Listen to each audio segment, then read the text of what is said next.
তার নিজের দাবির জন্য দুলু ভাইয়ের ডাক শুনে আজকে সবাই এসেছে। সেই ঐক্যবদ্ধ হয়ে আবার আমরা সেই ডাক দেই, জাগো বাহে তিস্তা মাতা। এ যেন এক প্রহসনের গল্প। যুগের পর যুগ ধরে চলছে দেশের উত্তরাঞ্চলের তিস্তা পারের মানুষের বঞ্চনার শোকগাথা। কত কর্মসূচি, কত সমঝোতা আর কত চুক্তি, কিছুতেই বদলায়নি কিছু। হাসিনা সরকার বিদায়ের পর এবার জেগে উঠেছে তিস্তা পারের মানুষ, দাবি তুলেছে পানির ন্যায্য হিস্যার। রাজনৈতিক দল বিএনপি দেশের উত্তরাঞ্চলের তিস্তার পানির ন্যায্য হিস্যা আদায় এবং তিস্তা মহাপরিকল্পনা বাস্তবায়নের দাবিতে ৫ জেলার ১১টি পয়েন্টে দুদিনের অবস্থান কর্মসূচি করছে। বিএনপি জানিয়েছে, ভারতের সঙ্গে বাংলাদেশের বন্ধুত্ব হওয়ার পূর্ব শর্ত তিস্তার ন্যায্য হিস্যা নিশ্চিত করা।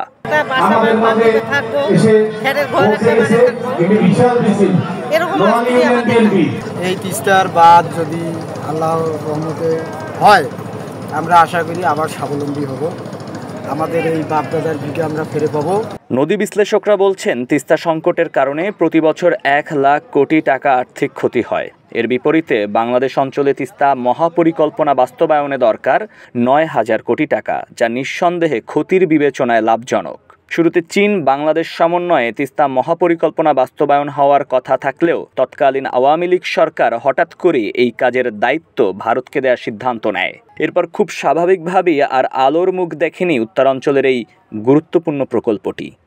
বাড়ি করতেছি, ভাঙতেছে, এপাশে মনে করেন ৬ জায়গায় এপাকে ভাঙতেছে। প্রতি বছর দুর্ভোগ পাইতে হয়, মানে প্রতি বছর একবার না একবার আমাদের একটা বাঁধ আছে, বাঁধটা আমাদেরকে রক্ষা করতে হবে। ১৯৯৭ সালের আন্তর্জাতিক পানি প্রবাহ কনভেনশন তোয়াক্কা না করে ভারত একতরফাভাবে নিয়ন্ত্রণ করছে তিস্তা। শুষ্ক মৌসুমে পানি আটকে রাখায় উত্তরাঞ্চলে দেখা দিচ্ছে প্রকট খরা, আবার বর্ষা মৌসুমে গজলডোবা বাঁধ খুলে দেয়ায় পড়তে হচ্ছে বন্যার মুখে। সব মিলিয়ে যুগের পর যুগ ধরে উত্তরাঞ্চলবাসী যেন বাস করছে এক দুঃস্বপ্নের মধ্যে। আর যে তিস্তার যে একটা ন্যায্য হিস্যা পানি, ওই পানিটা আমরা ন্যায্য মূল্যে পানিটা পাবো। আপনারা লক্ষ্য করবেন, ডালিয়া ব্যারেজ যেটা আছে, ওই ব্যারেজ ওই পাশে কোনো পানি পাওয়া যায় না, খরা মৌসুমে কোনো পানি থাকে না, শুকনা। এখন পর্যন্ত আমাদের ইরিশ সিজন, এখন আমাদের পানির প্রয়োজন। এখন কোনো তিস্তা নদী দেখতে পারতেছে আমরা নিজেদের সব জায়গায় চর, কোনো জায়গায় কোনো পানি নাই। আমরা চাই তিস্তা নদীটা এই মেগা প্রকল্পটা বাস্তবায়ন করে এটা যে খনন কাজটা পূর্ণ রূপ দিয়ে তিস্তার যে একটা রূপ, সে রূপটা আমাদের দেশে ফিরে আসুক, আমাদের উত্তরবঙ্গটাকে রক্ষা করা হোক। ভারত শুরু থেকে তিস্তার পানি বন্টন চুক্তিতে দেখিয়ে এসেছে উদাসীনতা। ২০১১ সালের সেপ্টেম্বরে এই চুক্তি চূড়ান্ত হওয়ার কথা থাকলেও তখন বাদশা দেন পশ্চিমবঙ্গের মুখ্যমন্ত্রী মমতা বন্দ্যোপাধ্যায়।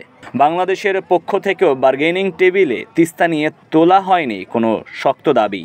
সম্প্রতি পরিবেশ উপদেষ্টা সৈয়দা রিজওয়ানা হাসান এবছরের শেষ দিকে তিস্তা মহাপরিকল্পনা নিয়ে কাজ করার ঘোষণা দিয়েছেন।